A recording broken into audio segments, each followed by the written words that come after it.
सलाम आदाब, मैं रमीज़ रेज़ा, आप देख रहे हैं KTV लाइव। हम मौजूद हैं कोचाधामन के पूर्व विधायक जनता दल यूनाइटेड के प्रदेश उपाध्यक्ष मास्टर मुजाहिद आलम साहब से। बीते दिनों बांग्लादेश भारतीय जनता पार्टी की तरफ से बांग्लादेशी घुसपैठी वाला जो मुद्दा है उसे आपने बखूबी देखा, और उसी को लेकर कुछ लोगों के बयान आते हैं। इनके बयान को तोड़ मरोड़ कर पेश किया गया और आरोप लगाया जाता है कि कुछ खास बिरादरी को मास्टर मुजाहिद द्वारा टारगेट किया जा रहा है, उन्हें बदनाम किया जा रहा है। इसको लेकर मास्टर साहब की क्या राय है, हम जानने की कोशिश करेंगे। जो आरोप लगा रहे हैं वो तो खुद समझ रहे हैं बिरादरी के लोग कि उनके साथ कौन खड़ा है। मेरा बयान था, मुझसे जब KDB के रमीज़ रजा साहब और गनी साहब, फिरदौस गनी साहब जब ये सवाल पूछे तो मैंने उसका जवाब दिया कि भाई जब 80-85 में इंसान स्कूल में पढ़ते थे तो उनकी दीवारों में ये चीज़, ये स्लोगन लिखा रहता था एक कम्युनिटी के खिलाफ।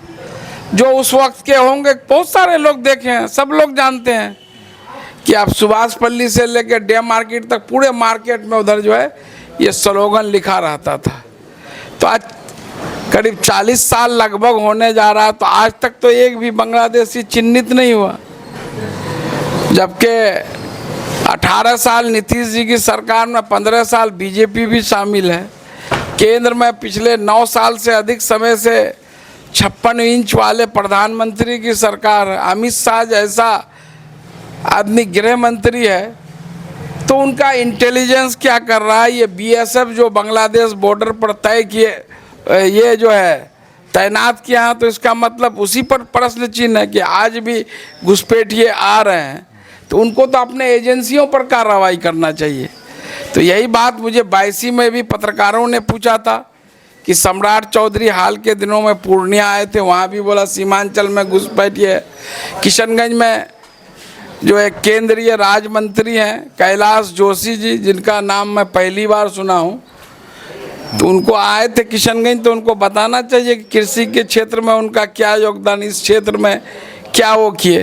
तो कुछ तो किए नहीं है, तो इसलिए यहाँ आके बयान दे दी कि किशनगंज में बांग्लादेशी घुसपैठ। लोजपा के एक नेता जो कि लोजपा के एक नेता की तरफ से बयान आता है, आपके बयान को तोड़ मरोड़ कर पेश किया जाता है, और उस बयान में वो कहते हैं कि मास्टर मुजाहिद को माफ़ी मांगना चाहिए घटिया शब्द इस्तेमाल करने के एवज में।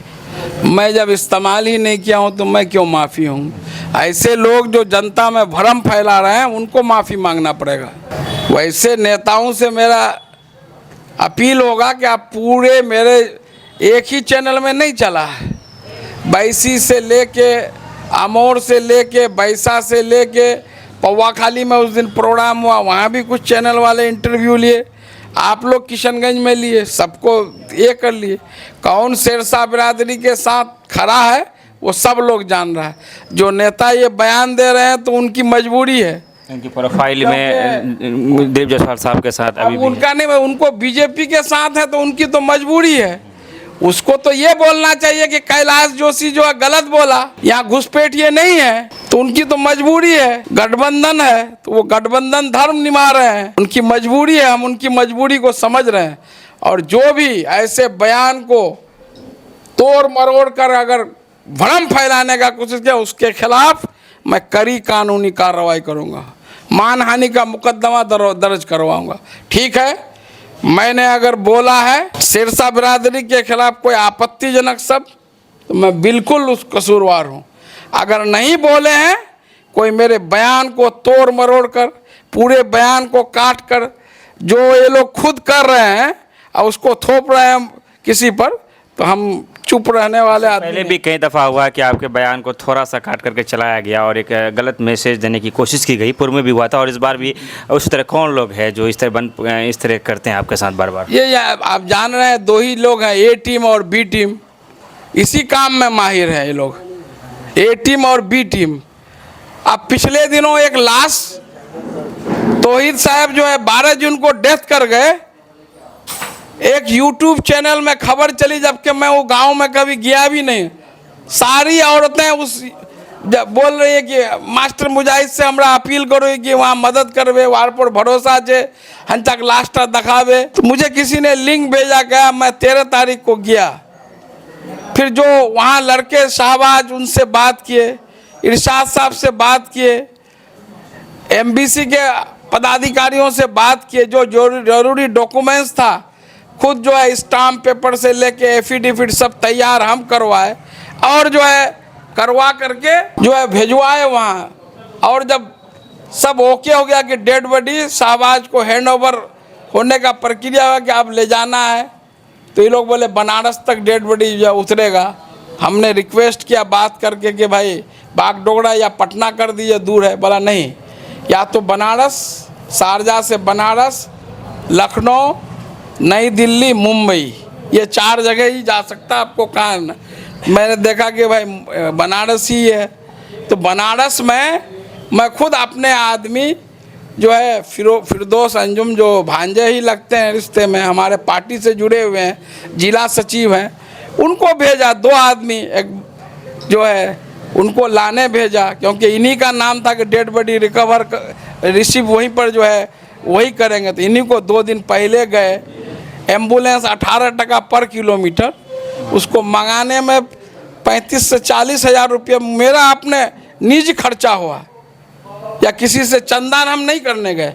बाकी जो इरशाद साहब थे, शाहबाज उनका चचेरा भाई है, शहजाद साहब और वो लोग मिलके भी बेचारे चंदा करके किराया जो है शारजा से बनारस तक का वो लोग दिए, क्योंकि ये तौहीद साहब 2 साल से इलीगली रह रहे थे। उनका पासपोर्ट वीज़ा जो है 2021 में ही एक्सपायर कर गया था। जिस फैक्ट्री में वो काम करते थे, उनके मालिक की 2021 में कोरोना काल में मृत्यु हो गई। तब से वो इलीगली रह रहे थे, घर पे रूम में ही बैठ करके वो ऑर्डर पर काम करते थे, इसलिए उनका कोई एम्प्लॉयर नहीं था। अगर वो किसी फैक्ट्री में काम करते तो और वीज़ा अगर उनका वैलिड रहता तो फैक्ट्री वाले उनको जो है लास्ट को भी पूरा खर्चा उठाते।